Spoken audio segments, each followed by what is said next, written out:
یہ اللہ کے فرشتے ان سے کلام کرتے ہیں، اور اسی استقامت فی الدین پر، اسی دین پر استقامت کا مظاہرہ جسے ہم دین کہتے ہیں، امام عرش مقام امام حسین علی جدہ علیہ السلام نے کر دکھایا۔ کل تک کی گفتگو اگر آپ کو یاد ہے تو آپ کو پتہ ہوگا کہ یزید پلید جس وقت تخت پر، حکومت کے تخت پر بیٹھا، اور بیٹھتے ہی اس کو یہ خیال آیا کہ بہت سارے لوگوں نے تو میری بیعت کر لی، 3 ہستیاں ایسی ہے کہ جب تک وہ بیعت نہ کریں اور مجھے خلیفہ اور امیر المومنین نہ مانیں، اس وقت تک اور لوگوں کا ماننا مجھے فائدہ نہیں پہنچا سکتا۔ اور کل اشاروں میں آپ نے کچھ بات سماعت کی تھی کہ کچھ چاپلوسوں کے علاوہ بہت سارے مخلصین اور اہل اللہ نے بھی یزید کی بیعت کی۔ بعض لوگ یزید کی بیعت کرنے والوں پر لعن طعن کرتے ہیں بغیر کسی تخصیص کے۔ یقیناً جن لوگوں نے چاپلوسی کی وجہ سے یزید کا کردار اور کریکٹر معلوم ہونے کے بعد بھی اس کی تائید و حمایت کی، وہ مجرم تو ہیں، لیکن کچھ لوگ دل سے اس کو نہ چاہتے تھے اور اس کی حمایت نہیں کرتے تھے، مگر جان بچانے کی خاطر انہوں نے بیعت کر لی، اس لیے وہ مجرم نہیں۔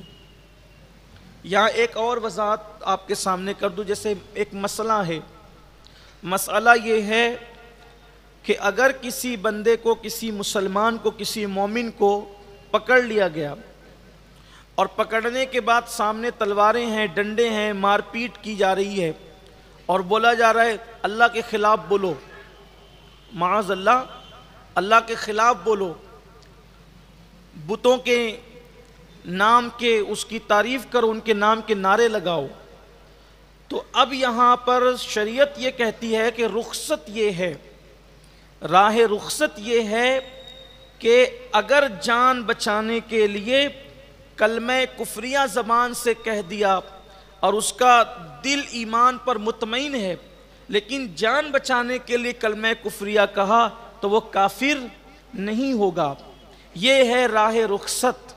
لیکن راہ عزیمت یہ ہے کہ وہ بندہ مر جائے مگر کلمہ کفریہ زبان سے نہ نکالے، یہ ہے۔ مگر جس نے رخصت پر عمل کیا وہ بھی مجرم نہیں ہے، کیونکہ شریعت نے اس کو رخصت دی ہے۔ تو جب جان بچانے کے لیے کہ جب کہ اس کا دل ایمان پر مطمئن ہو، جیسے مثال کے طور پر بہت واضح طور پر آپ کو یہ بات سمجھ میں آئے گی، حضرت سیدنا عمار ابن یاسر رضی اللہ تعالیٰ عنہ کو جب مکے کے کافروں نے خوب مارا پیٹا اور ان سے کلمہ کفریہ کہلوایا گیا، تو حضرت عمار رضی اللہ تعالیٰ عنہ انہوں نے کلمہ کفریہ زبان سے نکال دیا۔ کچھ صحابہ لرز گئے، یا رسول اللہ عمار کافر ہو گیا۔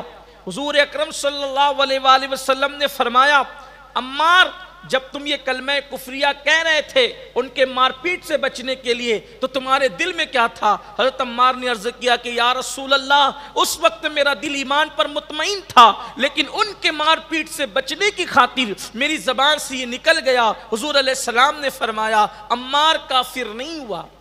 آقا کریم صلی اللہ علیہ وسلم نے فرمایا تو جان بچانے کے لیے اگر کسی پر ظلم ہو رہا ہے، تشدد ہو رہا ہے تو رخصت دی ہے، لیکن راہ عزیمت یہ ہے، عزیمت کی راہ یہ ہے۔ جیسے حضرت عمار نے رخصت پر عمل کیا، لیکن حضرت بلال نے عزیمت پر عمل کیا کہ بلال رضی اللہ تعالیٰ عنہ چابک پر چابک کھاتے رہے، لیکن احد احد احد کا نعرہ بلند کرتے رہے کہ اللہ ایک ہے، اللہ ایک ہے۔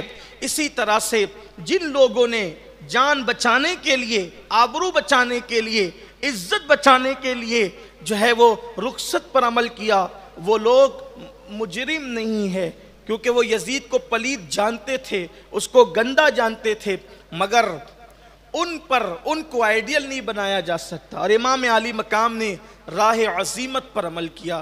میں سمجھتا ہوں کہ یہ بات آپ کو بہت واضح طور پر اب سمجھ میں آ گئی ہوگی۔ اب امام عالی مقام کا جو معاملہ ہے کہ یزید کے دل و دماغ میں وہ کھٹک رہا تھا کہ ان کو کس طریقے سے راہ سے ہٹایا جائے۔ وہ جانتا تھا جب تک کہ خون رسول جس کی رگوں میں ہے اس کو اپنے راستے سے نہیں ہٹاؤں گا، اس وقت تک میں چین سے حکومت نہیں کر سکوں گا۔ امام علی مقام علی جدی علیہ السلام پہلی شخصیت، دوسری ذات حضرت سیدنا عبداللہ ابن عمر رضی اللہ تعالیٰ عنہ کی شخصیت، تیسری شخصیت حضرت سیدنا عبداللہ ابن زبیر رضی اللہ تعالیٰ عنہ کی شخصیت۔ ان تینوں سے وہ بیعت کا طالب تھا۔ اور آپ غور کریں، بادشاہ بن کر انسان دیتا ہے، لیکن یہ شان حسین ہے کہ یزید بادشاہ بن کر بھی مانگ رہا تھا۔ بادشاہ بن کر بھی وہ سوال، یہ در آل رسول ہے، اگر کوئی بادشاہ بن کر تخت پر بیٹھ جائے تو بھی وہ دے نہیں سکتا، مانگتا ہی رہتا ہے، اور وہ مانگتا ہی رہا۔ اور امام علی مقام نے ایسے سخی تھے کہ اس کو ہاتھ تو نہیں دیا، ہاتھ نہ دے کر امام نے دین کی آبرو بچائی۔ توجہ فرمائیں، ہاتھ نہ دے کر دین کی آبرو بچائی، لیکن کچھ تو دینا تھا، اس لیے کہ ہاتھ دے دیتے تو دین کی آبرو چلی جاتی، اور کچھ نہ دیتے تو خاندان کی سخاوت کی آبرو چلی جاتی۔ حسین نے ہاتھ نہ دے کر دین کی آبرو بچائی اور سر دے کر خاندان کی سخاوت کی آبرو کو بھی بچا۔ سبحان اللہ، سبحان اللہ، دیا تو اس کو بھی، سبحان اللہ، کیا بات ہے، سبحان اللہ، سبحان اللہ، سبحان اللہ، سبحان اللہ، سبحان اللہ، دیا تو اس کو بھی، سبحان اللہ، مگر دین کی آبرو بھی بچائی، سبحان اللہ، اور خاندان کی روایت بھی بچائی، خاندان کی ریت بھی بچائی، اس لیے کہ نسلیں ہیں کریموں کی، لجپال گھرانہ ہے، آؤ در زہرہ پر پھیلائے ہوئے دامن، نسلیں ہیں کریموں کی، لجپال گھرانہ ہے۔ اس خاندان کی تو سخاوت ہی الگ ہے۔ اور میں تو کہتا ہوں کہ جو شربت بناتے ہیں، اہتمام کرتے ہیں، نیاز کرتے ہیں، لٹاتے ہیں ان کے نام پر، یہ نہ سمجھے کہ جیب خالی ہوتی ہے۔ نسلیں ہیں کریموں کی، جو ان کے لیے تھوڑا خالی کرے وہ اتنا بھر دیتے ہیں کہ مالا مال کر دیتے ہیں۔ بات آگے بڑھانے سے پہلے اگر اجازت ہو تو عرض کروں، ایک مرتبہ تینوں بھائی ایک ساتھ حج کے لیے نکلے۔ وہ قافلہ کتنا خوبصورت ہوگا کہ جس میں تینوں بھائی سفر کر رہے، امام حسن، امام حسین، حضرت عبداللہ ابن جعفر طیار، کیونکہ جعفر طیار چچا تھے کن کے؟ حسنین کریمین کے، تو یہ چچا زاد بھائی تھے۔ کون؟ عبداللہ ابن جعفر طیار۔ میں نام لیتا ہوں تو آپ بھی نام لے لیا کریں، یا نہیں نام لے سکے تو کم سے کم ان بزرگوں کے ساتھ رضی اللہ عنہ کہہ لیا کریں۔ یہ وہ نام ہے جن کے یہ نام زبان پر آتے ہیں تو نام لینے والوں کی مغفرت ہو جاتی ہے، ہاں، نام لینے والوں کی بخشش ہو جاتی ہے۔ یہ وہ نام ہے جن ناموں سے مشکل کشائی ہوتی ہے، یہ وہ نام ہے جن ناموں سے بگڑیاں بنتی ہے۔ تو حضرت امام حسن، امام حسین اور حضرت سیدنا عبداللہ ابن جعفر طیار، یہی سیدہ زینب کے شوہر بھی ہیں، حضرت عبداللہ ابن جعفر طیار۔ نئی نسل کو اللہ کرے نام سب پتہ چلیں، یاد ہو جائیں، اور آپ سے یہی کہتا ہوں کہ یہی نام اپنے گھروں میں رکھو، اپنے بچوں کے نام رکھو، تاکہ تمہاری اولاد کو پتہ چلے ہمارا باپ نہ ناسبی تھا نہ خارجی تھا، ہمارے گھر کے اندر صحابہ اور اہل بیت کی محبت کا ماحول تھا۔ اور جس کے نام رکھے جاتے ہیں نام کا اثر بھی آتا ہے، اس لیے نچنیے، گویے، کرکٹروں کے نام پر نام مت رکھو، اپنی اولاد کا نام ان آقاؤں کے نام پہ رکھو. تو حضرت جعفر طیار کے شہزادے عبداللہ ابن جعفر طیار، امام حسن اور امام حسین، یہ تینوں جا رہے تھے حج کے لیے. اور یہ لوگ حج کو جاتے تھے تو سواری ساتھ ہونے کے بعد بھی پیدل جاتے تھے. امام حسن اور امام حسین دونوں بھائیوں نے پیدل 25 حج کیے. کتنے حج کیے؟ 25 حج کیے پیدل. ان کا حج بھی بڑا خوبصورت ہے. اللہ کرے کبھی موقع ملے تو امام حسین کے حج پر، امام حسن کے حج پر گفتگو ہو. لیکن وہ عنوان نہیں، ہمیں کربلا کی طرف سفر کرنا اس وقت تصورات کی دنیا میں. تو امام حسنین کریمین، امامین کریمین اور حضرت عبداللہ ابن جعفر طیار تینوں سفر حج میں تھے. بھوک لگی اور اتفاق سے اس وقت کھانے کا کوئی انتظام نہ ہو سکا. تو قریب میں ایک کٹیا نظر آئی جو ٹوٹی پھوٹی تھی. تینوں اس کٹیا کی طرف گئے تو دیکھا کہ وہاں ایک بڑھیا ہے اس کٹیا کے اندر. اور تینوں حضرات کے نورانی خوبصورت چہرے دیکھ کر، تینوں کے خوبصورت چہرے دیکھ کر بڑھیا نے کہا کون ہے؟ تو کہا مسافر ہیں، حج کو جاتے ہیں. امام حسین کا چہرہ اتنا خوبصورت تھا، مورخ نے لکھا ہے، ابن عساکر لکھتے ہیں کہ جب آپ اندھیرے میں بیٹھتے تھے تو آپ کے چہرے سے نور کی شعائیں نکلتی تھی اور آس پاس کی جگہ منور ہو جاتی تھی. یہ خوبصورت لوگ ہیں، حسین لوگ ہیں، حسن والے لوگ ہیں. اور امام حسن کا کیا کہنا؟ امام حسن پاک کا حال تو یہ تھا کہ وہ ہم شبیہ پیغمبر تھے. اب وہاں حسن کیا بیان کیا جائے؟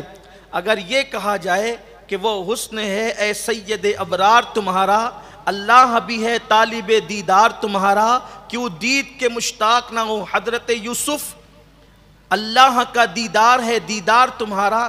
تو وہ حسن مصطفیٰ کے عکس کو امام حسن کہتے ہیں.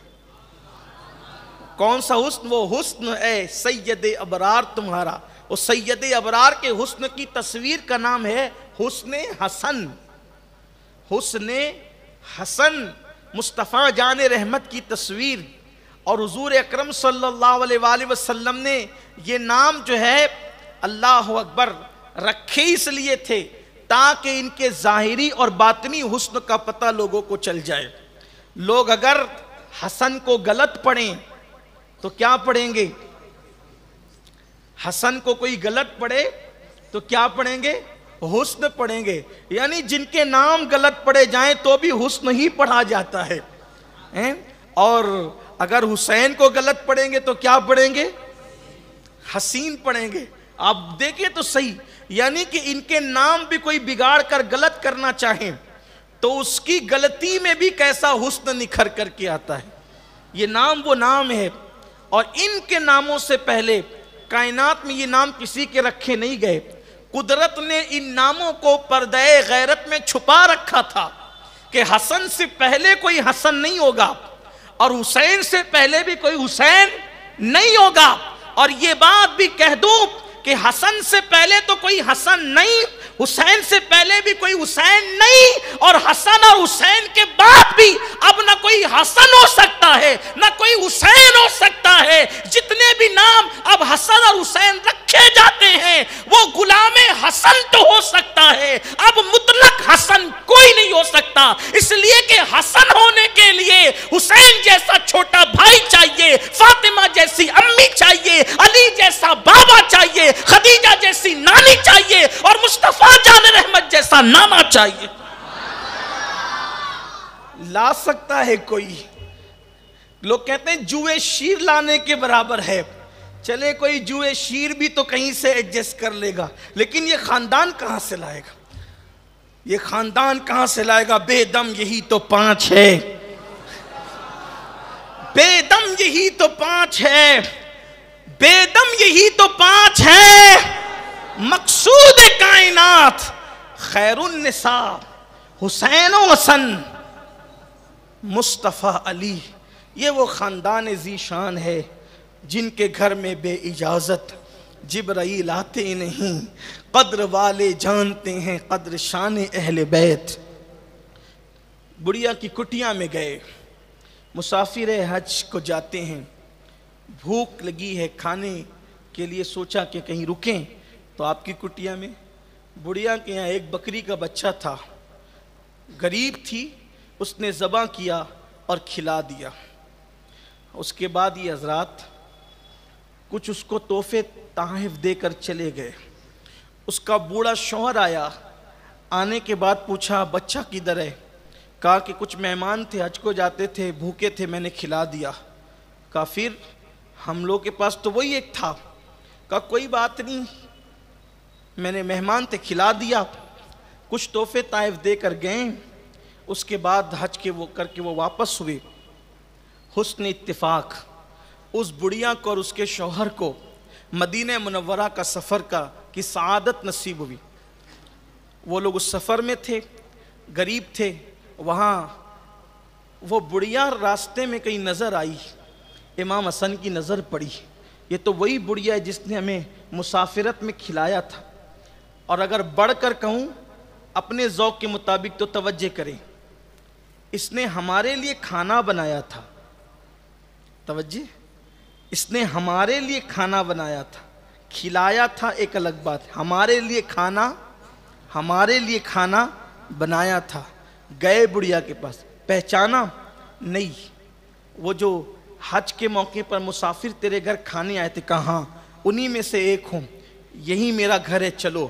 لے گئے، 1000 بکریاں خرید کر منگوائی،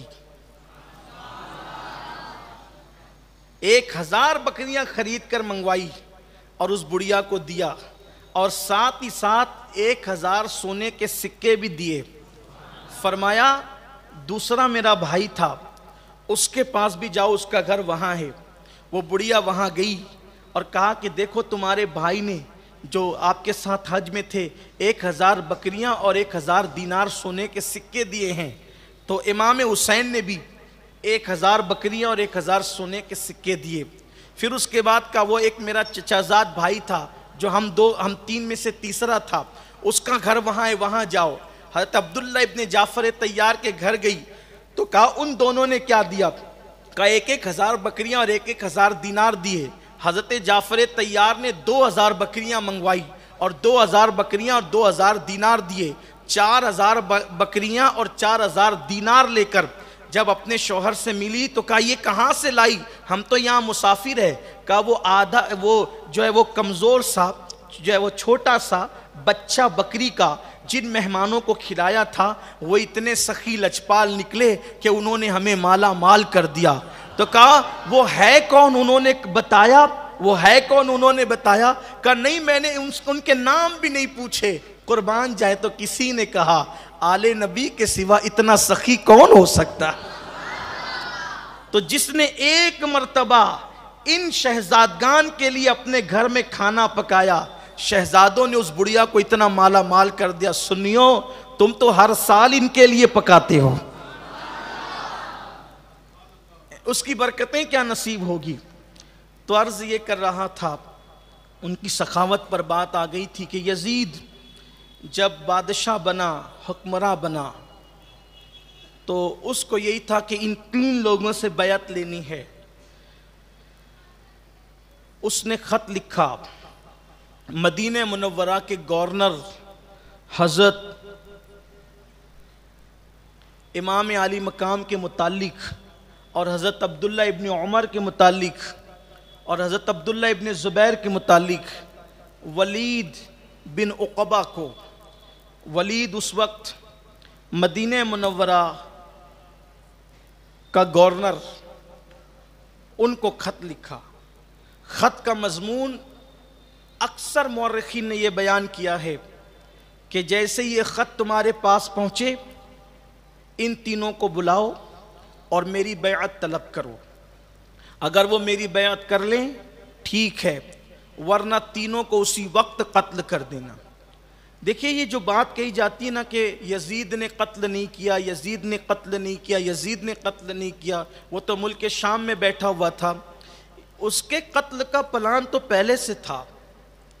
اور کسی نے کہا کہ تیر چلانے والا ملک شام میں بیٹھا تھا جس کا تیر کربلا میں چل رہا تھا، ایسا نہیں کہ یزید بے قصور تھا، وہ بے قصور ہو بھی کیسے سکتا ہے؟ اور اس کے دل میں اتنی دشمنی تھی اہل بیت اطہار کی کہ کہ اگر آگے گفتگو ہوگی تو میں آپ کو بتاؤں گا. اس پلید کے دل میں بڑی دشمنی تھی، بڑی گستاخی، بڑا گستاخ اور بے ادب تھا.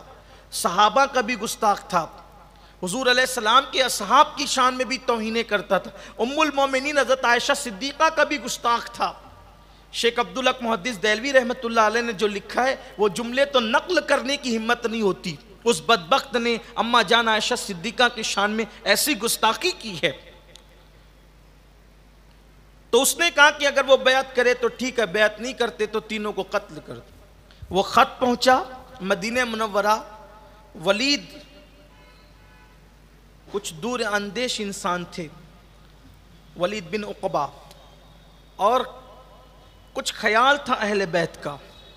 جب خط پڑھا یزید کا تو کہا لا حول ولا قوت الا باللہ العلی العظیم.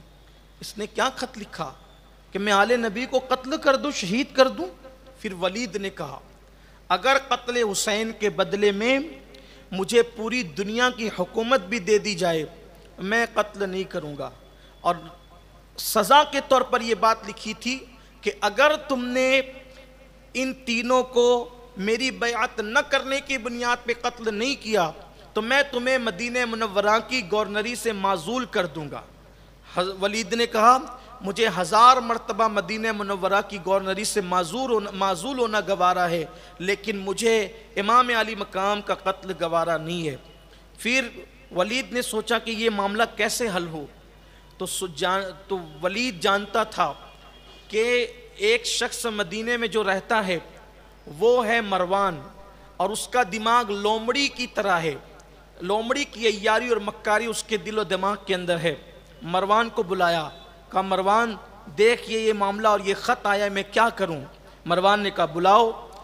تو اس وقت جب بلانا بھیجا گیا امام علی مقام کو، حضرت عبداللہ بن زبیر کو اور حضرت عبداللہ ابن عمر کو، تو اس وقت یہ دونوں حضرات حضرت عبداللہ ابن زبیر اور سیدنا امام حسین یہ دونوں مسجد نبوی شریف میں ہی موجود تھے. ایک شخص آیا اور آنے کے بعد کہا کہ امیر تم کو بلاتے ہیں. عبداللہ ابن زبیر بڑے ذہین آدمی، انہوں نے کہا امام اس وقت امیر تو لوگوں سے ملتا نہیں، اس نے اس وقت بلایا کیوں ہے؟ امام علی مقام نے کہا دور اندیشی دیکھو، امام علی مقام کی ذہانت دیکھو. بھئی جس نے رسول اللہ کا جو ہے وہ لعاب اور زبان چوس کر حضور علیہ السلام کی صحبت میں رہ کر اونٹنیاں عقل پا جاتی تھی، اونٹنیاں جانور عقل پا جاتے تھے، چرند پرند عقل پا جاتے تھے. حضور اکرم صلی اللہ علیہ وآلہ وسلم جتنی دیر جانوروں پر بیٹھے ہوتے اتنی دیر تک کے جانور پیشاب اور پاخانہ نہیں کرتے تھے. جانوروں کو یہ شعور تھا، شعور آپ اندازہ کریں حضور اکرم صلی اللہ علیہ وسلم کی صحبت میں رہنے کا اثر کہ پرندوں کو یہ پتا تھا کہ کرنا کیا نہیں کرنا. جو وہ ہرنیوں کو پتا تھا کہ کرنا اور کیا نہیں کرنا، کنکریوں کو پتا تھا کرنا کیا نہیں کرنا. تو وہ تو شہزادہ رسول امام علی مقام جس کی پرورش، جس کی تربیت اللہ کے رسول صلی اللہ علیہ وآلہ وسلم نے کی. جب عبداللہ ابن زبیر رضی اللہ تعالیٰ نے فرمایا کہ اس وقت امیر کسی سے ملتا نہیں ہے، ولید بن عقبہ اس وقت بلانا کیسا؟ امام نے فرمایا ایسا لگتا ہے کہ حضرت امیر معاویہ کا انتقال ہو گیا اور یزید تخت نشین ہو گیا اور ہمیں چپکے چپکے بیعت کے لیے بلایا جا رہا ہے. کہا پھر کیا کریں گے؟ امام نے فرمایا میں جاؤں گا، بات کروں گا، دیکھتے ہیں معاملہ کیا ہے، اور میں چند ساتھیوں کے ساتھ جاؤں گا. اور پھر امام نے قاصد سے کہا تم چلو میں آتا ہوں. حضرت عبداللہ بن زبیر نے کہا اچھا ٹھیک ہے میں آتا ہوں. عبداللہ ابن زبیر اسی وقت تیاری کر کے فوراً مکہ شریف کو روانہ ہو گئے، اور وہاں جا کر جو یزید کی طرف سے، حکومت یزید کی طرف سے جو گورنر تھا اس کو بھگا دیا، اور آپ مکۃ المکرمہ کے گورنر بن گئے، اور وہیں پر جو ہے وہ اپنا پورا معاملہ انہوں نے سیٹ کر لیا. امام علی مقام چند جوانوں کے ساتھ گئے، فرمایا تم باہر رکو، آواز تیز ہو تو تم اندر چلے آنا. آپ اندر گئے اور سلام کے کلمات کہہ کر ولید کے پاس بیٹھ گئے. ولید نے کہا کہ شام سے خط آیا ہے. کیا خط آیا ہے؟ خط یزید نے بھیجا ہے اور لکھا ہے کہ حضرت امیر معاویہ کا انتقال ہو گیا. آپ نے انا للہ پڑھی, تعزیت کے الفاظ کہے, اور اس کے بعد کافر تو کہا یزید نے بیعت کا مطالبہ کیا ہے. امام نے فرمایا مجھ جیسا انسان چھپ چھپا کر کیسے بیعت کرے گا, تنہائی میں کیسے بیعت کرے گا, باہر اعلان کرو, مجمع عام میں بات کرو, پھر دیکھا جائے گا. تو مروان موجود تھا. ولید نے کہا اچھا ٹھیک ہے, کوئی بات نہیں, ایسا ہی ہوگا. مروان نے کہا ولید ان کو جانے مت دے, ان کو یہیں قتل کر دے, ورنہ اس کے بعد یہ ہاتھ نہیں آنے والے. امام نے کھڑے ہو کر کہا تو مجھے قتل کرے گا, تو مجھے قتل کرے گا یا یہ مجھے قتل کریں گے؟ ولید نے کہا حضرت آپ تشریف لے جائیں, یہ ایسی بات کرتا ہے. آپ نے فرمایا کہ اگر تم لوگوں نے قتل کی سازش کی انجام کو پہنچیں گے, لیکن پھر ہمت نہیں ہوئی مروان کی کچھ کہنے کی, اور امام علی مقام نکلے. واپس نکلنے کے بعد امام گھر گئے, چہرے پر افسردگی کے آثار تھے. گھر والوں کی طرف سے سوال ہوا امام کھلا ہوا چہرہ افسردہ کیوں ہے؟ آپ نے فرمایا وہ وقت آ چکا جس کی بار بار پیشین گوئیاں کی جاتی تھی. امام علی مقام کے ساتھ یہ جو حادثہ ہوا, واقعہ کربلا, یہ اچانک نہیں تھا, بلکہ بار بار حضور علیہ السلام اس کو دہراتے رہے. اور خاندان نبوت میں حضرت عبداللہ ابن عباس کہتے ہیں اہل بیت کے بچے کو معلوم تھا کہ امام حسین کربلا میں شہید ہوں گے. حتیٰ کہ جب جنگ صفین کے موقع پر مولائے کائنات کربلا سے گزرے, مولا علی پاک کربلا سے گزرے, تو کربلا کی زمین پر رک کر آپ رونے لگے. دیکھو یہاں میں ایک بات آپ سے کہنا چاہتا ہوں, میں قطعاً صفائی کے لیے نہیں کہہ رہا ہوں, آپ کی تعلیم کے لیے کہہ رہا ہوں. ہاں ہم صفائی پیش نہیں کر رہے ہیں, ہمیں کسی کی صنعت کی یا صفائی کی ضرورت نہیں ہے. کہ یہ جو بار بار کہا جاتا ہے نا کہ کربلا کے واقعات سن کر سنا کر روتے ہیں, یہ رافضیوں کا طریقہ ہے.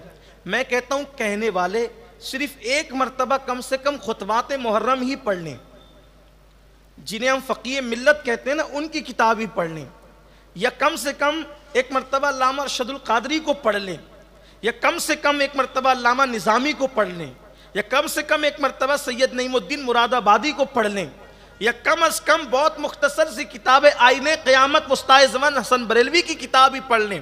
حضرت مولانا حسن بریلوی جو برادر اعلیٰ حضرت ہے, جن کا مشہور کلام ہے کہ وہ ہم بار بار پڑھتے ہیں, کس زبان سے ہو بیاں داستان اہل بیت, مدح گوئے مصطفیٰ ہے مدح خان اہل بیت. یہ جو بار بار تاثر دیا جاتا ہے بعض لوگوں کی طرف سے کہ ذکر حسین سن کر رونا منع ہے, رونا منع. میں یہ نہیں کہتا کہ زبردستی اوروں کی طرح رو اور پیٹو, یہ ہمارا مسلک نہیں ہے, لیکن محبت کے کچھ تقاضے ہوتے ہیں, کچھ تقاضے محبت ہوتے ہیں, محبت کے تقاضے ہوتے ہیں. بیٹے کی میت پہ روتے ہیں لوگ, اور برسوں کے بعد مرا ہوا بیٹا یاد آ جاتا ہے تو بھی لوگ روتے ہیں لوگ. تو جب برسوں کے بعد مرا ہوا بیٹا یاد آئے, جب اس کی محبت رلا سکتی ہے, تو برسوں کے بعد اگر داستان حسین رلاتی ہے تو میں سمجھتا ہوں کہ یہ رافضیت نہیں بلکہ یہ محبت ہے. ہم ماتم والے لوگ نہیں نا, ماتم کے قائل ہیں, ہم ماتم کو حرام سمجھتے ہیں. لیکن یہ بات یاد رکھیں کہ جب بھی کربلا لوگوں کے سامنے بیان ہوا تو اہل محبت کی آنکھیں ضرور بھیگی ہیں, دل ضرور نرم پڑے ہیں. حضرت مولا کائنات علی مرتضیٰ کرم اللہ تعالی وجہ الکریم جب کربلا شریف سے گزرے, صفین کے موقع پر سفر میں تھے, کربلا میں رکے اور آپ کی آنکھوں میں آنسو تھے. لوگوں نے پوچھا کیوں رو رہے ہیں آپ؟ علی پاک روئے, علی روئے, علی. خیبر میں جو نہ روئے, خندق میں جو نہ روئے, بدر و احد میں جو نہ روئے, جو ڈٹ جائے وہ کربلا میں آ کے روتے ہیں. محبت رلا رہی ہے. تو پوچھا کہ یہ آپ کیوں رو رہے ہیں؟ فرمایا کہ یہ کربلا ہے, کربلا وادی طف ہے یہ, اور یہیں پر میرا بیٹا حسین اپنے تمام آوان و انصار کے ساتھ شہید ہوگا. یعنی جگہ بھی پتہ ہے, اور اتنا ہی نہیں, یہ بھی پتہ ہے کہ یہاں ان کے اونٹ بیٹھیں گے, یہاں ان کے خیمے لگیں گے, یہاں ان کے کجاوے رکھے جائیں گے. اونٹ کے اوپر جو لکڑی کا حصہ ہوتا ہے نا اس کو کجاوا کہتے ہیں، یعنی کہ کجاوا کہاں رکھا جائے گا یہ بھی نبی کے گھر والوں کو پتا تھا، باب مدینۃ العلم کو یہ بھی پتا تھا، اور آپ رو رہے تھے وہاں کربلا شریف کے اندر۔ میرے پیارے آقا صلی اللہ علیہ وسلم کے پیارے دیوانوں، تو کربلا بہت مشہور تھی، داستان کربلا بھی مشہور تھی، یہ واقعات اللہ کے رسول علیہ السلام نے بیان کیا، مولائے کائنات نے بیان کیا، سیدہ فاطمۃ الزہرا نے بوقت وصال بیان کیا، یہ سب بیان ہوتے رہے، یہ حادثہ اچانک نہیں تھا۔ اور پھر اس کے بعد آپ دیکھیں، ابھی اگر وقت رہا تو ہم اس پر آئیں گے کہ جس دن حضور اکرم صلی اللہ علیہ وسلم کی گود میں امام حسین کو لایا گیا، تو اس وقت پہلی مرتبہ جب حسین پاک اپنے نانا کی گود میں آئے تھے، اس وقت حضور کی آنکھوں میں آنسو تھے، اور حضور دعا کر رہے تھے اللہم آت الحسین صبرا و اجرا، کہ اللہ میرے حسین کو صبر اور اجر عطا فرما۔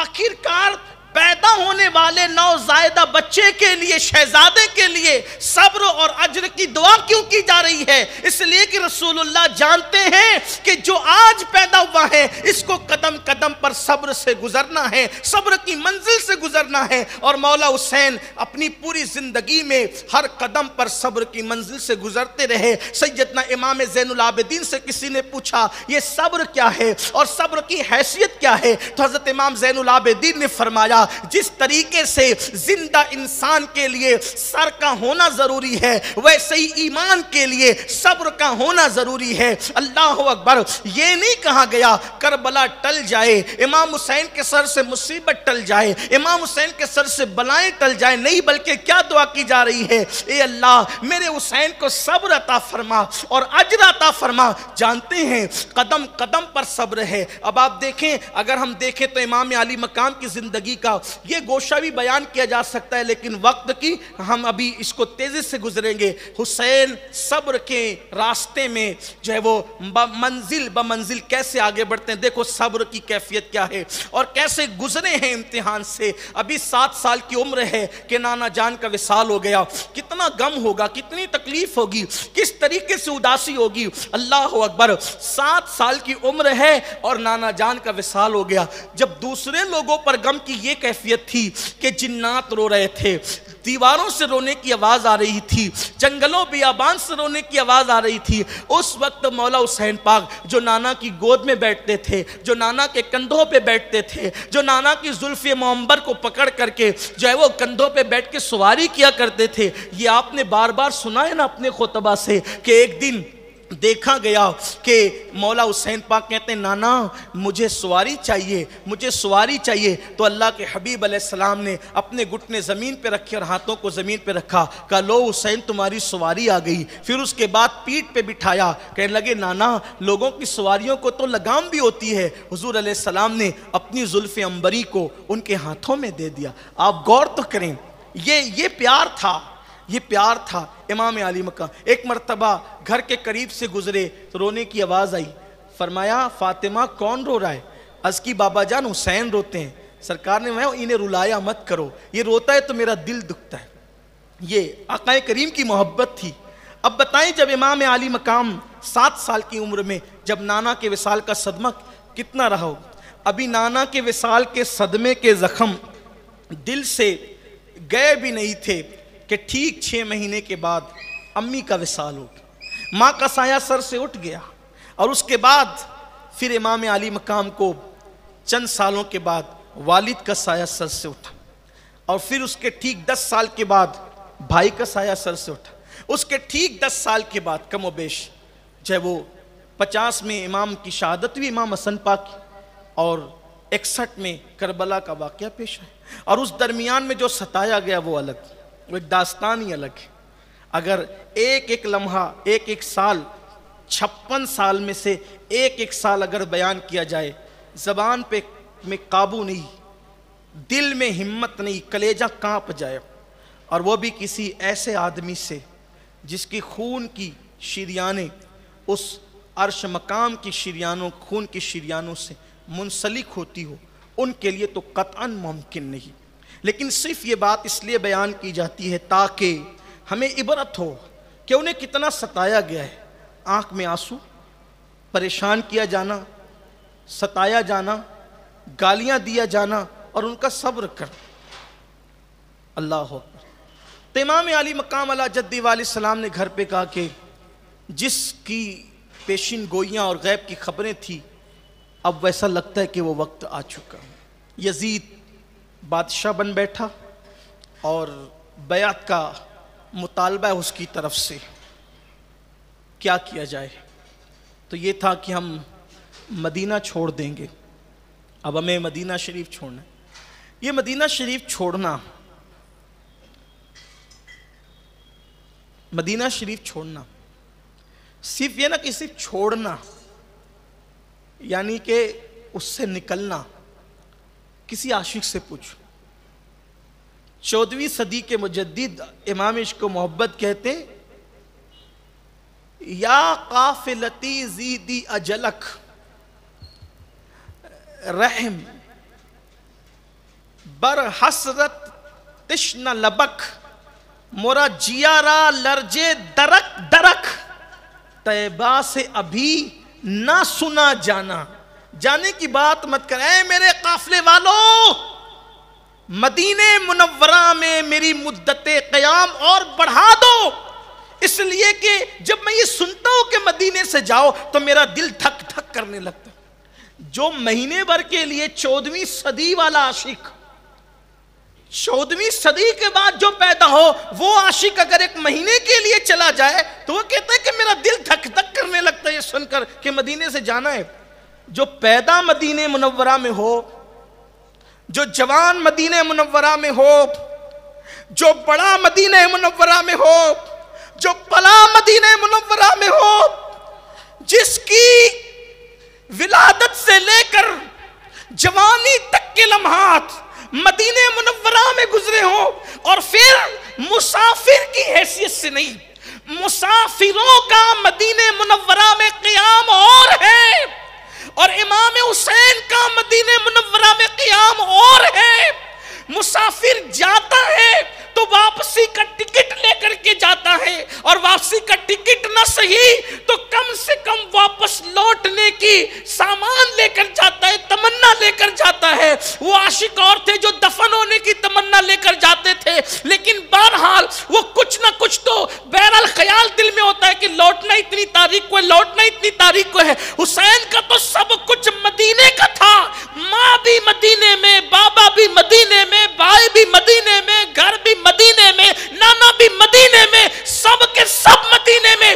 بلکہ اگر یہ کہہ دوں کہ مدینے کے مالک کا نام امام حسین ہے تو یہ کوئی غلط بات نہیں ہوگی، اس لیے کہ نانا کے شہر کا اگر کوئی مالک کہلا رہا ہے کون ہے؟ سب کچھ تو انہی کا ہے. مسجد نبوی کا، مسجد نبوی کی رونق کا نام امام حسین ہے، صفہ کے چراغ کا نام امام حسین ہے، جس کی اماں کا خود کا حجرہ آج بھی مدینہ طیبہ میں موجود، اور حجرے مسجد میں شامل ہو گئے، لیکن 2 حجرے اب بھی باقی ہیں.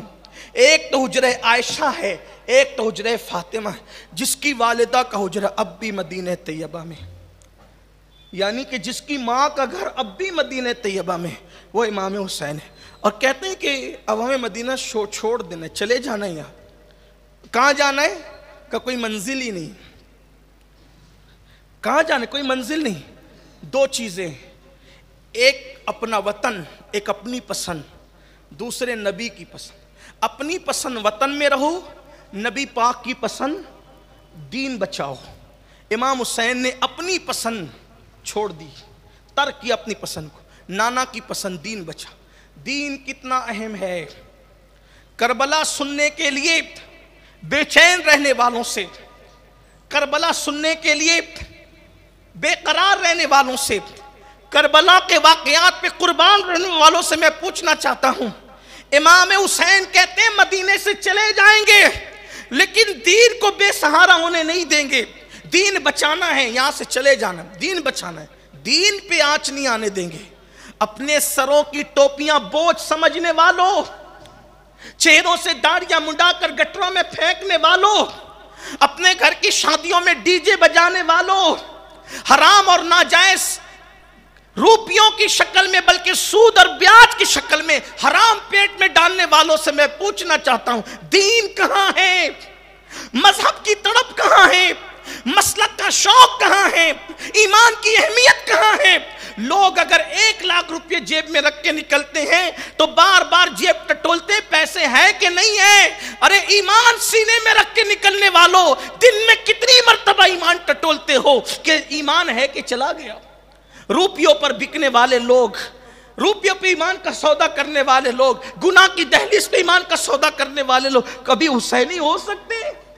غور کرو دین کتنا اہم ہے۔ امام نے فرمایا ہم مدینہ شریف سے چلے جائیں، کہاں جائیں؟ کوئی منزل نہیں ہے، فی الحال ایک کام کریں گے کہ محمد بن حنفیہ سے، جن کو محمد اکبر کہتے ہیں، یہ مولا علی کی دوسری بیوی کے بیٹے ہیں، جناب حنفیہ کے بیٹے ہیں، اسی لیے ان کو محمد بن حنفیہ کہتے ہیں، محمد اکبر ان کا نام ہے۔ ان سے مشورہ کریں گے بھائی سے۔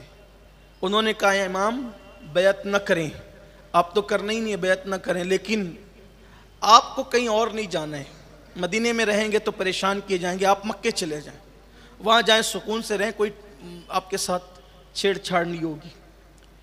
آپ نے گھر والوں سے کہا ٹھیک ہے ہم مکے جائیں گے، اور فرمایا کہ تیاری کرو مکے جانا ہے۔ یہ مکے جانا صرف یہ تھا، لیکن امام علی مقام کے آگے کی گفتگو بتاتی ہے کہ حضور علیہ السلام نے خواب میں آ کر کے فرمایا تھا حسین تمہیں کربلا جانا ہے، لیکن امام پاک اس کو مخفی رکھنا چاہتے تھے کسی سبب سے، آگے آتا ہے وہ، اس کا ذکر آتا ہے۔ امام نے فرمایا سفر میں جانے والوں میں شہربانو ہوگی، ام رباب ہوگی، لیلہ ہوگی، یہ 3 بیویاں امام، ٹھیک، بہن زینب بھی ساتھ ہوگی، ام کلثوم بھی ہوگی، 2 بہنیں ساتھ۔ پھر اس کے بعد امام حسن کے بیٹے عبداللہ ابن حسن، قاسم ابن حسن، یہ ساتھ ہوں گے۔ اسی طرح مولا علی کے 4 بیٹے ساتھ ہوں گے، عون بن علی، محمد بن علی، عمر بن علی، عباس بن علی۔ مورخین نے اور بھی 2 نام لکھے ہیں، عثمان بن علی اور ابو بکر بن علی، یہ بھی لکھیں، اس لیے کہ مولا کائنات کے یہ 2 شہزادوں کے علاوہ تقریباً 17 اولادیں اور بھی تھی۔ آپ نے 9 نکاح کیے مولا کائنات نے، اور حضرت امام حسن رضی اللہ تعالیٰ عنہ کے 14 بیٹے تھے، تو 14 بیٹوں میں سے 4 بیٹوں کو لے جانا آپ نے منتخب فرمایا، اور اپنے 3 بیٹوں کو ساتھ لیا، علی اکبر، علی اوسط، علی اصغر۔ علی اصغر کی عمر ابھی صرف 5 یا 10 دن کی تھی، یعنی ان کی ولادت ہی ہوئی تھی بس، اور جانا تھا۔ بیٹیوں میں کئی روایتیں ملتی ہے، لیکن یہ کہ سکینہ ساتھ ہوگی اور فاطمہ کبریٰ، یہ بھی تذکرہ آتا ہے، ساتھ ہوگی، لیکن اکثر لوگ کا کہنا تھا کہ سفر میں صرف سکینہ ساتھ ہوگی، اور فاطمہ صغریٰ جو ہے وہ بیمار تھیں، کہ فاطمہ کبریٰ ساتھ ہوگی، فاطمہ صغریٰ تو بیماری تھی، لیکن مورخین کہتے ہیں نہیں، 2 ہی بیٹیاں تھیں۔ اور بعض مورخین نے لکھا ہے کہ ایک بیٹی کا نام بھی ام کلثوم تھا، ام کلثوم بنت حسین۔ ان کا وصال ملک شام میں ہی ہو گیا، میں نے ملک شام میں ان کے مزار پر حاضری دی ہے کہ وہی شام میں ان کا وصال ہو گیا، یعنی اب گویا کے ساتھ میں 2 بیٹیاں گئی، اگر وہ روایت صحیح ہے تو۔ پھر کہتا ہوں تاریخ میں کئی اقوال ملتے ہیں، اب آپ کہیں گے کہ یہ اقوال جو ہے وہ کئی بیان کیے جاتے تو اس کا مطلب آپ کو الجھانا نہیں ہے، یہ ساتھ ساتھ اس لیے بیان کر دیے جاتے ہیں کہ اگر کہیں آپ پڑھیں یا کوئی آپ کو سنائے تو آپ کو پتہ چلے کہ اقوال کہیں ایک ہے۔ اچھا پھر آپ سوچیں کہ یہ اتنے اقوال کیوں ملتے ہیں؟ تو یہ تاریخی روایات ہیں، تو اس میں تحقیق کے راستے سے جو جہاں تک پہنچا وہ روایتیں لاتا ہے، واللہ عالم زیادہ صحیح کیا ہے یہ اللہ جانے اور اس کی عطا سے اس کا رسول جانے۔ تو ام کلثوم بنت حسین، ام کلثوم بنت علی، یعنی ام کلثوم نام کی اب 2 جو ہے وہ خواتین ساتھ ہوگی۔ پھر سیدنا عبداللہ بن جعفر طیار کے بھی 2 بیٹے ہوں گے، ایک محمد ابن عبداللہ ابن جعفر طیار، ایک اون ابن عبداللہ ابن جعفر طیار، یعنی محمد اور اون نام کے دو لوگ ہوئے، یعنی وہاں دو محمد تھے اور دو اون تھے، یعنی کہ سیدہ زینب کے بیٹوں کا نام ان کے بھائیوں کے نام پر محمد اور اون رکھا گیا تھا۔ اس طریقے سے یعنی کل قافلے میں جو بنو ہاشم کے افراد ہیں ان کی تعداد 14 ہے کم و بیش، بعض لوگوں نے 20 بھی لکھی ہے، جن کو میں نے نام پڑھ دیا آپ کے سامنے۔ اب مزید اب تھوڑا سا میں یہ چاہتا ہوں کہ جو لوگ ساتھ تھے ان کا ایک ہلکا سا تعارف،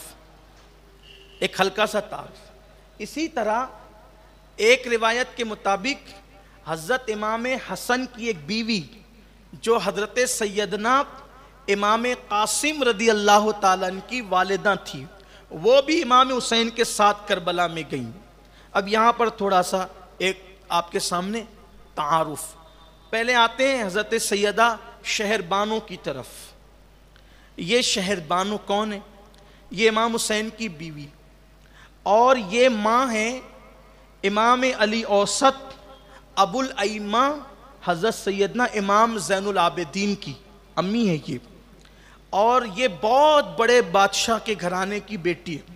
آپ نے نام سنا ہوگا نو شیروان کا، جس کو لوگ کہتے ہیں عادل، نو شیروان عادل کہتے ہیں، ہم نہیں کہتے لیکن صرف بتانے کے لیے۔ نو شیروان بہت بڑا بادشاہ تھا، اور اسی گھرانے میں یزد جرد اور بعض لوگ یزد گرد بھی کہتے ہیں۔ تو چونکہ عربی زبان میں غاف نہیں ہوتا تو اس لیے اس غاف کو جیم پڑھتے ہیں۔ تو یہ بھی بہت بڑا بادشاہ تھا، اسی خاندان کا، نو شیروان کے خاندان کا، اور یہ اسی خاندان کی خاتون تھی۔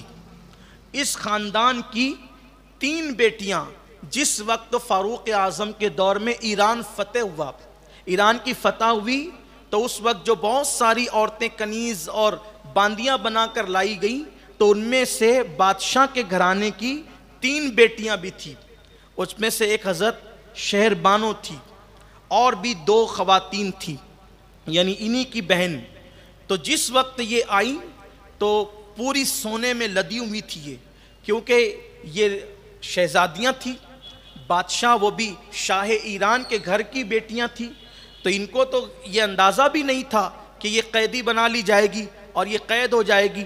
تو جس وقت ان کے سپاہی اور ان کے گھر کے مرد ان کو چھوڑ کر کے بھاگے، تو مسلم فوج نے جب اسلام کا پرچم لہرایا تو اس وقت یہ ساری عورتیں ان کے ہاتھ آ گئی۔ تو یہ سب قیدی بنا کر لائی گئی تھی مدینہ منورہ۔ جب مسجد نبوی شریف کے صحن میں ان کو بٹھایا گیا تو ساری لڑکیاں ڈری سہمی تھی، سب ڈری سہمی تھی، لیکن ایک خاتون، ایک شہزادی ان میں سے، وہ بہت غصے میں تھی۔ وہ تھی تو سونے میں لدی ہوئی لیکن تھی غصے میں، اور وہ اپنی زبان میں کچھ کہہ رہی تھی، حالانکہ دیار غیر میں جبکہ کنیز اور باندی کی حیثیت سے کہیں لا کر بٹھایا گیا ہو، اس وقت اظہار غصہ کرنا یہ کسی کی جرات اور بہادری کی دلیل ہی ہو سکتی تھی۔ سیدنا فاروق اعظم کو بتایا گیا یہ سب کنیزیں ہیں، اور ان میں سے یہ 3 لڑکیاں جو ہے وہ شہزادیاں ہیں، بادشاہ کے گھر کی بیٹیاں ہیں، وہ بھی ہاتھ آئی ہے۔ تو یہ فیصلہ ہوا ایک کام کرتے ہیں، ان تینوں کو بھی بیچ دیں گے۔ جو ہے وہ اس دور کا طریقہ جو تھا کہ کنیزیں خریدی اور بیچی جاتی تھی، غلام خریدے اور بیچے جاتے تھے۔ تو شہزادی شہر بانو اور ان لوگوں کو کی طرف دیکھے بغیر فاروق اعظم نے کہا کہ یہ کنیزیں بانٹ دی جائیں، بیچ دی جائیں۔ تو اس وقت مولا کائنات نے کہا کہ یہ جب وہ شہزادیاں بادشاہ کے گھر کی بیٹیاں ہیں، تو توجہ بھی تو دیکھا کہ وہ غصے میں کچھ کہتی ہیں۔ فاروق اعظم نے فرمایا کہ یہ لڑکی کیا کہہ رہی ہے؟ تو جو لوگ ایرانی زبان سمجھتے تھے انہوں نے کہا یہ اپنے مردوں کو اور باپ داداؤں کو کوس رہی تھی کہ یہ نامردوں میں طاقت نہیں تھی تو مسلمانوں سے جنگ کیوں کی؟ ہم نے گھر چھوڑ کر کبھی آنگن نہیں دیکھا، اور اب مسلمانوں کے ہاتھوں ہمیں انہوں نے باندیا بنا دیا۔ تو کہا یہ جرات والی لڑکی ہے۔ تو فرمایا کہ ایک کام کیا جائے، اس سے پوچھو کہ یہ کون ہے؟ تو کہا کہ میں بادشاہ کی بیٹی ہوں اور یہ میری 2 بہنیں ہیں، یہ بتایا۔ تو فاروق اعظم نے جب یہ پوچھا تو کسی نے بیچ میں مداخلت کر کے کہا امیر المومنین بڑی بہادر ہے، کہ یہ یہاں آ کر اس طرح کی بات کرتی ہے، آپ اس کے ساتھ نکاح کر لیں، آپ نکاح کر لیں۔ فاروق اعظم نے فرمایا کہ جب بادشاہ کے گھرانے کی بیٹی ہے تو پھر بادشاہ کے گھرانے کی بہو بھی بننی چاہیے، بہو بھی بنے تو پھر اعلیٰ گھرانے کی بنے، بادشاہ کے گھرانے کی بنے۔ کا مطلب کہا کہ میرے نبی سے بڑا بادشاہ، بادشاہ کونین، شہنشاہ کونین، مصطفیٰ جان رحمت سے بڑی ذات کس کی ہو، اسی گھر کی یہ بہو بنے گی۔ اور پھر فرمایا اینہ حسین، حسین کہاں ہے؟ اور پھر مولا حسین تشریف لائے تو فرمایا یہ آپ کو سونپی جاتی ہے اور آپ اس کو آزاد کر کے آپ اس سے نکاح فرما لیں۔ تو ایک جو شہربانو تھی وہ امام حسین کے نکاح میں آئی، اور پھر جو دوسری ان کی بہن تھی وہ حضرت عبداللہ ابن عمر کے نکاح میں دی گئی، اور تیسری بہن جو تھی وہ محمد ابن ابو بکر کے نکاح میں دی گئی۔ اس کا مطلب حضرت عبداللہ ابن عمر، محمد بن ابو بکر اور حضرت امام حسین یہ تینوں ہمزلف ہو جاتے ہیں، یعنی شاہ ایران کی تینوں بیٹیاں ان حضرات کے نکاح میں آئی۔ اس طریقے سے پھر حضرت عمر ابن خطاب نے فرمایا، جب حضرت شہربانوں کی پیشانی پر نظر پڑی تو حضرت عمر ابن خطاب نے فرمایا اس شہزادی کی پیشانی میں عابدوں کی زینت کا نور دیکھ رہا ہوں، یعنی امام زین العابدین کی ولادت کی بشارت بھی عطا فرمائی۔ اور پھر حضرت امام زین العابدین ان کا نام نہیں ہے، ان کا نام کیا ہے؟ علی نام ہے۔ کیا نام ہے؟ علی۔ دیکھو نام علی سے مولا حسین کو پیار کتنا تھا، 3 بیٹے پیدا ہوئے، تینوں کا نام علی رکھا۔ یہ اکبر، اوسط، اصغر نام نہیں ہے، گویا یہ گنتی ہے۔ اکبر مطلب بڑا، اوسط مطلب منجلا، اور اصغر مطلب چھوٹا۔ 3 بیٹے اللہ نے دے، تینوں کا نام علی رکھا۔ اسی لیے تو ایک صاحب بیان کرتے ہیں کہ جس وقت دربار شام میں، دمشق کے دربار میں امام زین العابدین کھڑے تھے تو پوچھا تیرا نام کیا ہے؟ تو کہا میرا نام علی ہے۔ تو کہا میں نے تو سنا تھا کہ وہ علی تو کربلا میں کٹ گیا۔ تو کہا وہ بھی علی تھا، وہ بھی علی تھا، اس کا نام بھی علی تھا۔ تو کہا وہ بچہ جو کٹا وہ کا، اس کا نام بھی علی تھا۔ تو جھنجھلا کر یزید نے کہا تیرے باپ کو اور کوئی نام نہیں ملا تھا؟ کہا خیر تھی کہ 3 ہی تھے، اگر 3000 بھی ہوتے تو سب کا نام میرا بابا علی ہی رکھتا۔ نام علی سے پیار اتنا تھا، نام علی سے پیار اتنا تھا کہ تینوں کا نام علی رکھا۔ یہ پیار کی بات ہے، لوگوں کو ایک نام علی ہضم نہیں ہوتا۔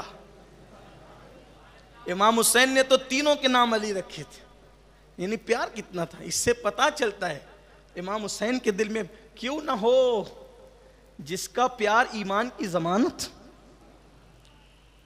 بہرحال یہ سیدہ شہربانو اللہ نے بہت حسن سے نوازا تھا۔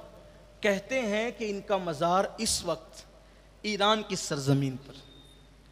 پھر اس کے بعد امام علی مقام کی بڑی بہن، جن کو ہم اور آپ امام حسین کے بعد کربلا کا بڑا کردار مانتے ہیں اور مورخین نے مانا ہے، سیدہ زینب کبریٰ رضی اللہ تعالیٰ عنہ و سلام اللہ علیہ۔ یہ 5 جمادی الاول 5 ہجری میں مدینہ منورہ میں پیدا ہوئی، یعنی کہ ابھی حضور علیہ السلام ظاہری طور پر حیات تھے۔ حضور تشریف لائے، سیدہ فاطمہ کے گھر میں یہ پہلی بیٹی تھی، اس لیے کہ پہلے امام حسن پیدا ہوئے، پھر امام حسین، اور اب پہلی شہزادی تھی۔ یہ معاف کیجئے گا، یہ جو کبھی کبھی میری زبان سے بیٹا بیٹی یا بچہ بچی نکل جاتا ہے، یہ صرف سمجھانے کے لیے، ورنہ ہم ان کو بچہ بچی بیٹا بیٹی نہیں کہتے۔ یہ شہزادے لوگ، عقیدتوں کو گوارا نہیں ہوتا کہ، اور ہمارے بزرگوں کا طریقہ بھی یہی، ہم نے سنا ہے اپنے بزرگوں سے کہ ایک مرتبہ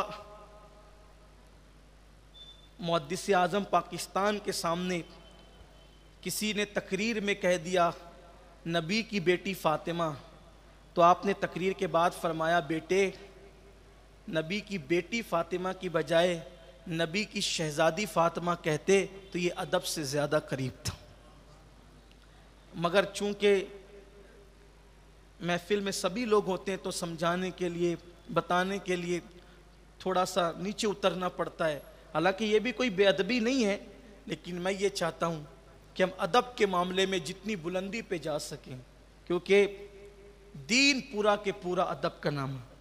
الدین کلہ ادب، پورا کے پورے دین کا نام ادب۔ ادب جتنا ادب ہوگا اتنا دین ہوگا۔ تو لیکن صرف سمجھنے سمجھانے کے لیے، تو پہلی شہزادی تھی، پہلی بیٹی تھی سیدہ فاطمہ کے گھر، مولائے کائنات کے گھر حضور آئے۔ ان کے کان میں بھی حضور علیہ السلام نے اذان پڑھی۔ آپ ان کی جرأت دیکھتے ہیں نا، جو بہادری سنتے ہیں، ابھی آگے سنیں گے اس بہادری کا راز کیا ہے۔ شیر فاطمہ ہے، خون علی ہے، لعاب نبی ہے۔ دیکھیں جو عناصر وہاں ہے امام حسین کے پاس، وہ یہاں بھی ہے۔ جو گود وہاں ہے وہ یہاں بھی ہے۔ جو تربیت وہاں ہے وہ یہاں بھی ہے۔ جو گھر وہاں ہے وہ یہاں بھی ہے۔ سیدہ زینب کی ولادت ہوئی، سرکار نے فرمایا دونوں سے، مولائے کائنات سے سیدہ فاطمہ، نام کیا رکھو گے؟ دونوں نے کہا مالک و مختار، بندہ نواز، غریب پرور، جو آپ نام رکھیں۔ کیا نام رکھا؟ زین اب۔ کیا نام رکھا؟ زین اب، ملا کر پڑھتے ہیں زینب۔ زینب کا مطلب کیا ہوتا ہے؟ زین اب، زین کہتے ہیں زینت کو، اور اب کہتے ہیں عربی میں باپ کو، باپ کی زینت،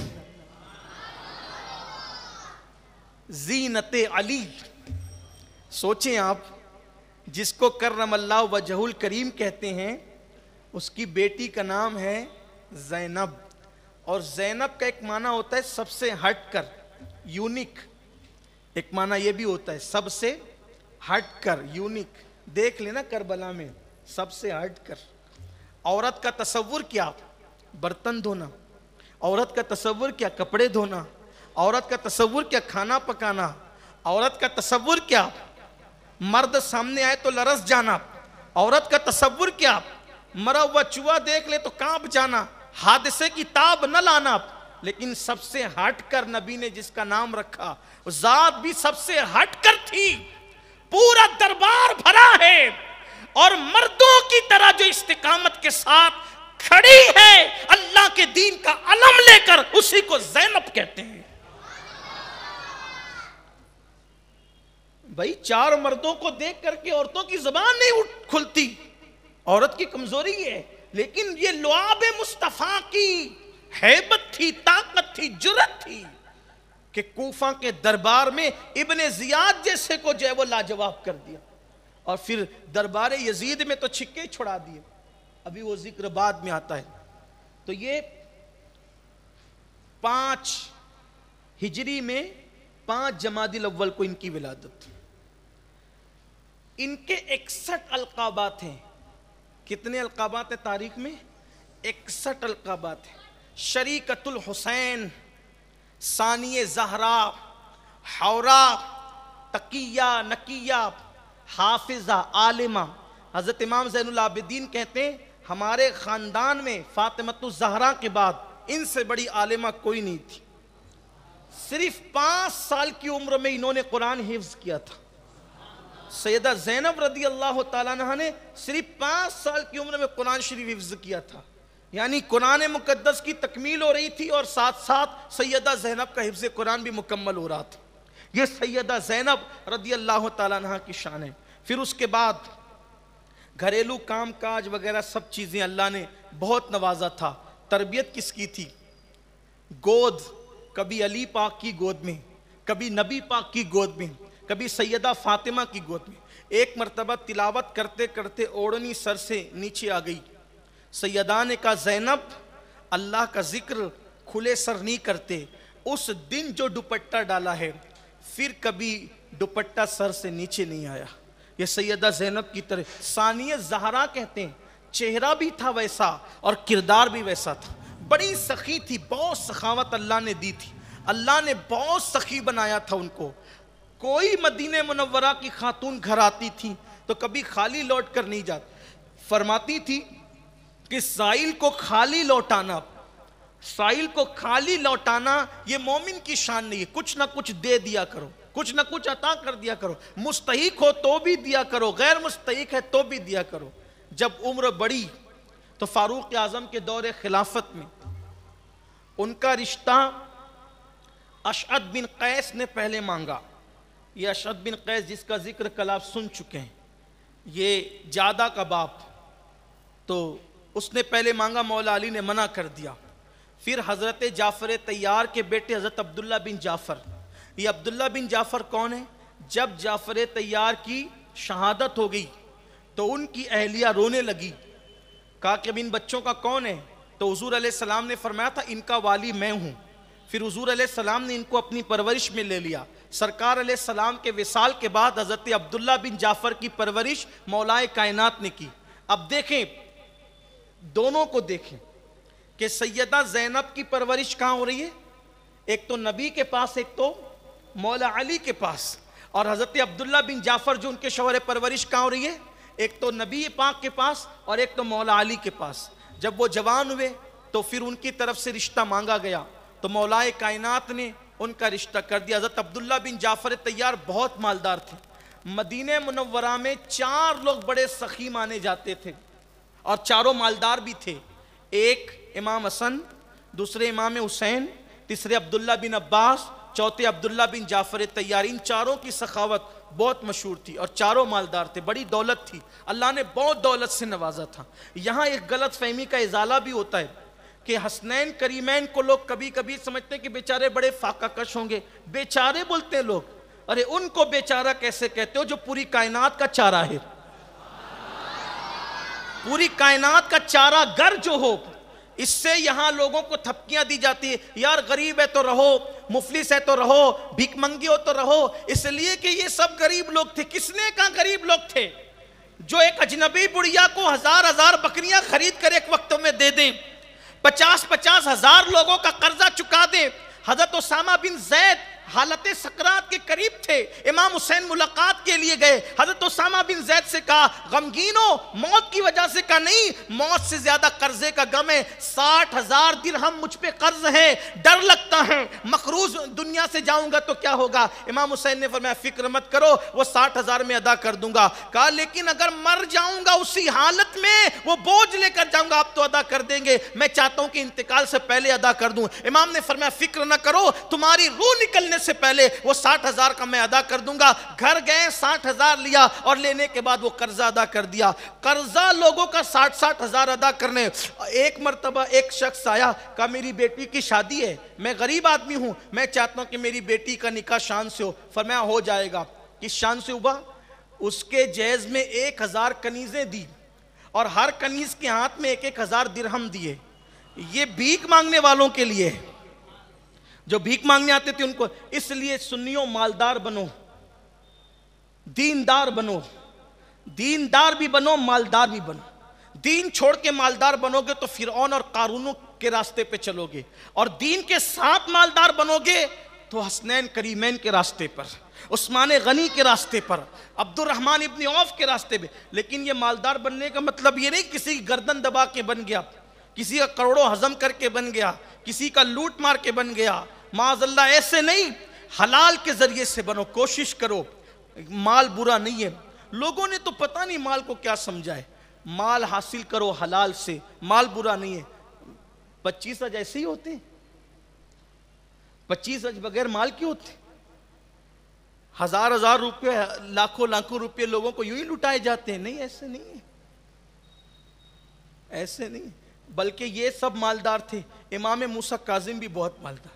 امام موسیٰ کاظم کون؟ امام جعفر صادق کے بیٹے. وہ کون؟ امام باقر کے بیٹے. وہ کون؟ امام زین العابدین کے بیٹے. وہ کون؟ امام حسین کے بیٹے. بہت قیمتی جوتے پہنتے تھے امام موسیٰ کاظم, بڑے قیمتی جوتے. ایک دن کسی حاسد نے کہا, ہے نا, حسد کرنے والے کپڑے بھی دیکھتے ہیں, جوتے بھی دیکھتے ہیں. تو کسی حاسد نے کہا او نبی کے بیٹے ہو کر اتنے مہنگے جوتے. جوتے پہ نظر پڑی نا. کہا کہ بات اتنی ہے, اس شوق سے جوتے اتنے مہنگے پہنتے ہیں کہ تم جیسے دنیا داروں کی نظریں ہمیشہ ہماری پیروں پر ہو. تمہاری نظریں پیروں کے اوپر نہ جائے، اسی لیے قیمتی جوتے پہن رکھے ہیں. امام جعفر صادق نے بہت قیمتی جبہ پہن رکھا تھا. ایک آیا لو آل نبی ہو کر اتنا قیمتی، فوراً جبہ اٹھایا تو نیچے ٹاٹ کا لباس تھا. کہا یہ کیا ہے؟ کہا یہ تم جیسے مکاروں کے لیے ہے اور یہ ٹاٹ یار کے لیے. تو وہاں سب مالداری لوگ ہیں، اور اگر آپ کہیں گے جب مالدار ہے تو فاقہ کیوں؟ وہ اللہ کے لیے. پیٹ پہ پتھر کیوں؟ اللہ کے لیے. یہ چیز ہے. تو سیدہ زینب کا نکاح جس کے ساتھ ہوا، عبداللہ بن، بہت مالدار تھے وہ، اللہ نے بڑی دولت دی تھی ان کے ساتھ. اتنے بڑے گھر میں رہ کر بھی مزاج نہیں بدلا سیدہ زینب کا. بچوں کی پرورش، شہزادوں کی پرورش بھی ایسے ہی کی. پھر جب 37 ہجری میں، جب ہجری 37 آئی تو مولائے کائنات کا دور آ گیا. تو مولائے کائنات کے دور میں مدینہ منورہ سے دارالخلافہ منتقل ہو کے کہاں چلا گیا؟ کوفہ میں چلا گیا. تو کوفہ میں جب مولا علی گئے تو امام حسن بھی وہیں گئے، امام حسین بھی وہیں گئے. اسی طرح حضرت عبداللہ بن جعفر طیار، عبداللہ ابن عباس، سب لوگ ادھر منتقل ہو گئے. تو سیدہ زینب بھی وہاں منتقل ہو گئی. جب سیدہ زینب وہاں منتقل ہو گئی، کیونکہ کوفہ بھی نیا نیا بسا ہوا تھا، 16 یا 17 ہجری میں کوفہ بسا ہے. کب بسا ہے کوفہ؟ 16 یا 17 ہجری میں کوفہ بسا ہے. کیونکہ مدائن جب فتح ہوا تو مدائن کی ہوا راس نہیں آئی، تو لوگوں نے کہا کہ بھئی کوئی نیا شہر بساؤ. تو فاروق اعظم کے دور میں یہ علاقہ کوفہ بسایا گیا. اس کی عمر بہت زیادہ نہیں تھی ان دنوں. اگر 37 ہجری میں زیادہ سے زیادہ کتنا ہوتا ہے؟ 17 کے اگر قائم ہوا تو 37 ہجری میں کتنا ہوگا؟ 17-18 سال کا وقفہ گزرا ہوگا. نہیں بستی تھی. تو کوفہ کی سرزمین پر عورتوں میں سب سے پہلے کسی نے اگر خطاب، واعظ و نصیحت اور درس قرآن شروع کیا ہے تو وہ سیدہ زینب کی ذات ہے. یہ سیدہ زینب ہے. اور اس کے بعد پھر کربلا میں جو آپ ان کا کردار دیکھتے ہیں، جو ان کا کردار ہے وہ آگے انشاءاللہ آتا ہے. یہ سیدہ زینب. پھر امام حسین کی دوسری بہن، حالانکہ مجھے ہمارے احباب کا بالخصوص مولانا کا حکم ہے کہ سارے کردار کو تفصیل سے پڑھوں، لیکن اگر تفصیل سے پڑھیں گے تو پھر اس کے لیے ایک نئی محفل چاہیے. لیکن میں سمجھتا ہوں کہ اتنا ذکر بھی اللہ کے کرم سے بہت ہے، کیونکہ اور سالوں میں تو شاید یہ بھی نہ ہو سکا، یہ پہلی مرتبہ ہو رہا ہے. تو امام علی مقام کی یہ بڑی بہن، امام حسین اتنا احترام کرتے تھے ان کا کہ جب یہ امام حسین سے ملنے آتی تو امام حسین ان کے لیے اٹھ کر کھڑے ہو جایا کرتے. خاندان میں بڑی تعظیم تھی ان کی، اور ان کا قول خاندان میں قول فیصل مانا جاتا. کسی بھی معاملے میں جب یہ کوئی مشورہ دیتی تو پورا خاندان اس پر جمع ہو جاتا تھا. پورے خاندان کے اندر بڑا احترام تھا، بڑی تعظیم تھی. سیدہ فاطمہ کی بڑی شہزادی. سیدہ فاطمہ کی دوسری شہزادی حضرت ام کلثوم بنت علی، یہ سگی بیٹی ہے سیدہ فاطمہ الزہرا کی. یہ سیدہ زینب کی چھوٹی بہن. جب واقعہ کربلا بیان ہوتا ہے تو کچھ لوگ جب ڈنڈی مارتے ہیں تو پورا فوکس سیدہ زینب کے کردار پہ کرتے ہیں اور حضرت ام کلثوم کو بالکل نظر انداز کرتے ہیں.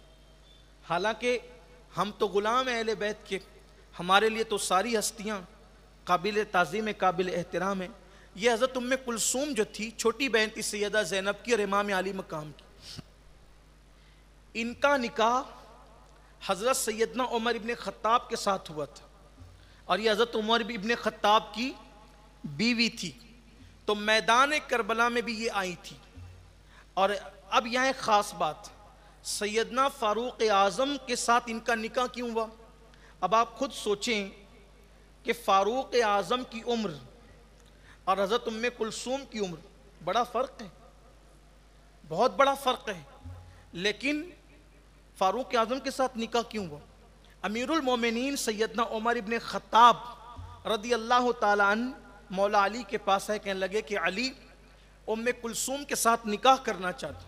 مولا کائنات نے فرمایا کہ عمر آپ دیکھتے ہیں عمر اس کی چھوٹی ہے.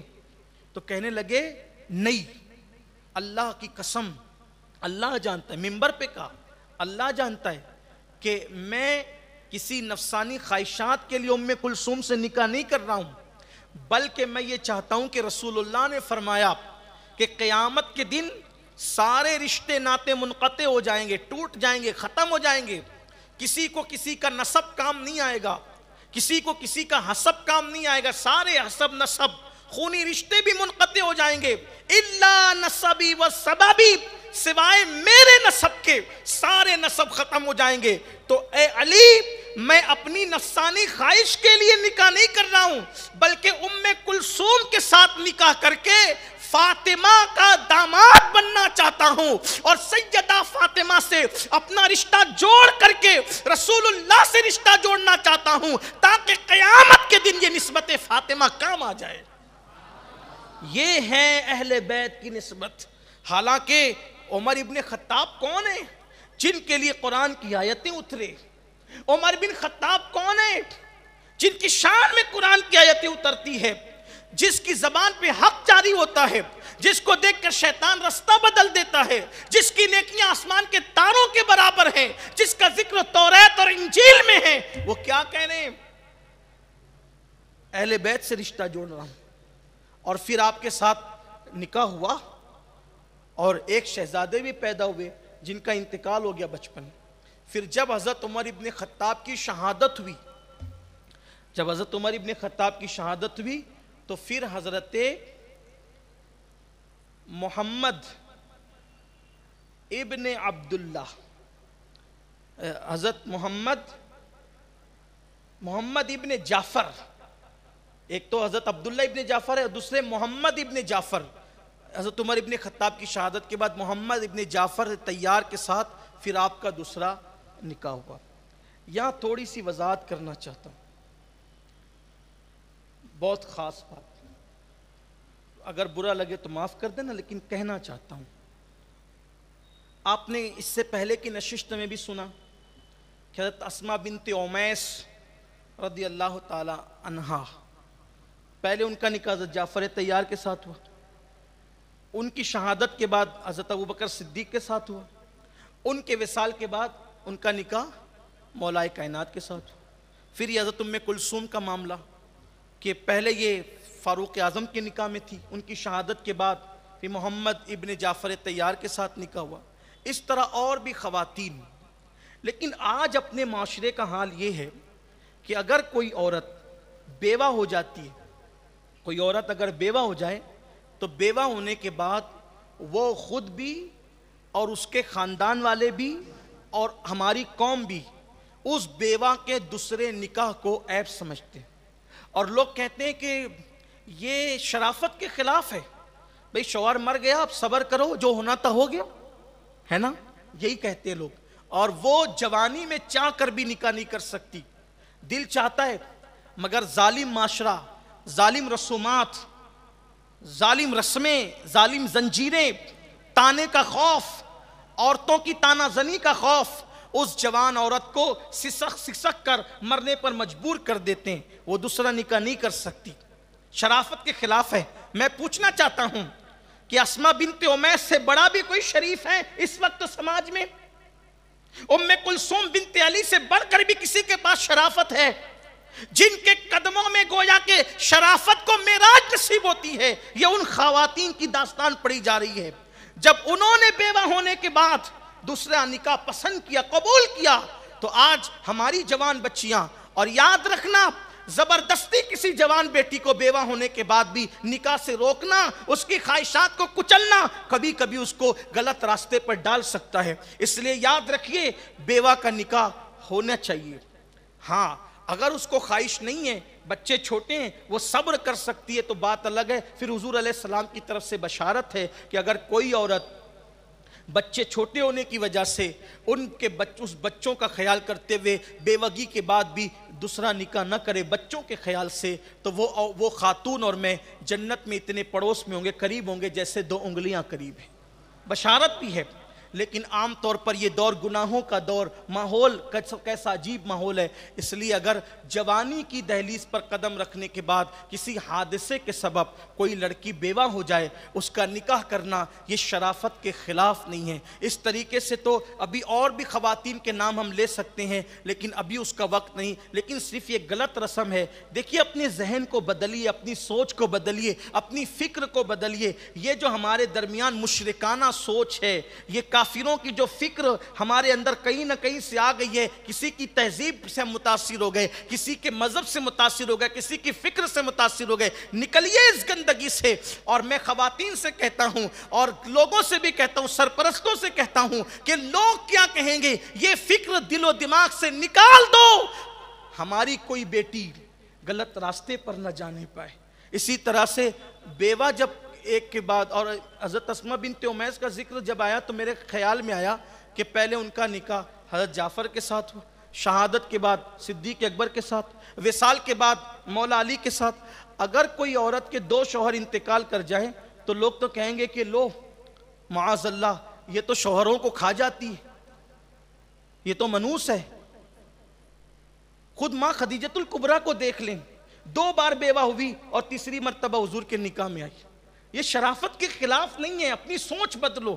میں جانتا ہوں کچھ لوگوں کو یہ بات بری لگتی ہے کہ یہ کیا بات ہوئی، ہماری بیٹیاں گھروں میں بیٹھی ہیں. گھروں میں بٹھانا شرافت نہیں ہے، نکاح کر کے ان کو شوہر والی کرا دینا یہ شرافت ہے. تو یہ ذکر ہوا حضرت ام کلثوم رضی اللہ تعالیٰ عنہ کا. اب امام قاسم 2 جملوں میں، یہ شہزادے امام حسن کے، حضرت عبداللہ شہزادے امام حسن کے. اسی طرح حضرت عون ابن علی مولا علی کے بیٹے، محمد ابن علی مولا علی کے بیٹے.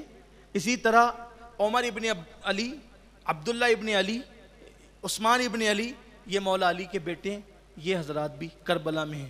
پھر اس کے بعد حضرت عباس رضی اللہ تعالیٰ، قمر بنو ہاشم. اب میں چاہتا ہوں کہ 2 جملوں میں نہیں پڑھوں، یہ کل انشاءاللہ تعالیٰ. حضرت عباس کا ذکر کل، حضرت علی اکبر کا ذکر کل، حضرت علی اوسط امام زین العابدین کا ذکر کل، اور پھر قائد کربلا، سالار کربلا، تاجدار کربلا، آن کربلا، جان کربلا، شان کربلا، امانت کربلا، دیانت کربلا، شجاعت کربلا، شرافت کربلا، آبادی کربلا، وقار کربلا، ذکر کربلا. سبحان اللہ. بلکہ صرف کربلا کے ذکر نہیں، ذکر کربلا کا مطلب کربلا کی یاد. کربل کو کون یاد کرتا اگر مولا حسین نہ پہنچتے؟ وہ تو ویرانہ تھا، لوگ اس کو کرب اور بلا کہہ رہے تھے. ٹھیک، جب تک حسین نہ پہنچے تھے وہ کرب اور بلا تھی. جب حسین پاک کے قدم لگے تو اب وہ نجات کرب و بلا ہو گئی. اب اس کا ذکر نجات بن جاتا ہے کرب اور بلا سے. تو کل کچھ کردار پڑھ لیے جائیں گے اور پھر اس کے بعد حضرت عباس کا ذکر، مولا علی اکبر کا ذکر، مولا علی اوسط کا ذکر، مولا علی اصغر کا ذکر مختصر، اور پھر امام حسین کا ذکر پڑھ لیا جائے گا. اور پھر کل چونکہ ابھی ہم کہاں تک پہنچے، یزید نے ولید بن عقبہ کے ذریعے سے بیعت طلب کی، امام حسین گھر تشریف لائے، تیاری کا حکم دیا. تو کل اللہ نے چاہ وقت میں برکت رہی تو پھر ہم مدینہ منورہ سے رخصتی بھی کل پڑھ دیں گے انشاءاللہ. اور پھر امام علی مقام کا سفر مدینہ منورہ سے کربلا تک کا کیسا رہا، اس کی اگلی نشست میں. بس یہ ہے لاک ڈاؤن کے ایام کو ہم غنیمت سمجھیں اور بہت تفصیل سے اس مرتبہ بیان ہو جائے. پھر آگے وقت میں بڑی قلت بھی ہوتی ہے، دقت بھی ہوتی ہے، اور اتنے اطمینان سے پھر بیان بھی نہیں ہو پاتا ہے کیونکہ پرمیشن کا معاملہ بھی ہوتا ہے. حالانکہ یہاں بھی ابھی اگر رات بھر ذکر ہو تو نہ آپ اٹھیں گے نہ فقیر اٹھے گا، کوئی نہیں اٹھے گا. لیکن بات اتنی ہے، میں یہ چاہتا ہوں کہ لوگ اکتائیں نہیں. ذکر سے اکتائیں نہیں، لوگوں کی طبیعت باقی رہے، جمی رہے. ویسے اللہ کا شکر ہے کہ آپ 2 گھنٹہ بھی سنتے ہیں تو اکتاتے نہیں ہیں، لیکن میں یہ چاہتا ہوں کہ ٹائم پر گفتگو ختم ہو جائے، اور میں اس کا وقت کا بڑا خیال کر رہا ہوں. اللہ سے دعا ہے کہ اللہ تعالیٰ قبول کر لے، مولا حسین کی بارگاہ میں اللہ قبول کر لے. اور میں تو یہ سوچتا ہوں کہ جب ہم ذکر کرنے بیٹھتے ہیں، بی بی زہرا پاک خوش ہو کر اس محفل کی طرف نظر ڈالتی ہوگی، مولائے کائنات نجف سے نظر ڈالتے ہوں گے، حسنین کریمین نظر ڈالتے ہوں گے. بس ایک نظر پڑ گئی، آپ کا بیڑا بھی پار ہے، میرا بیڑا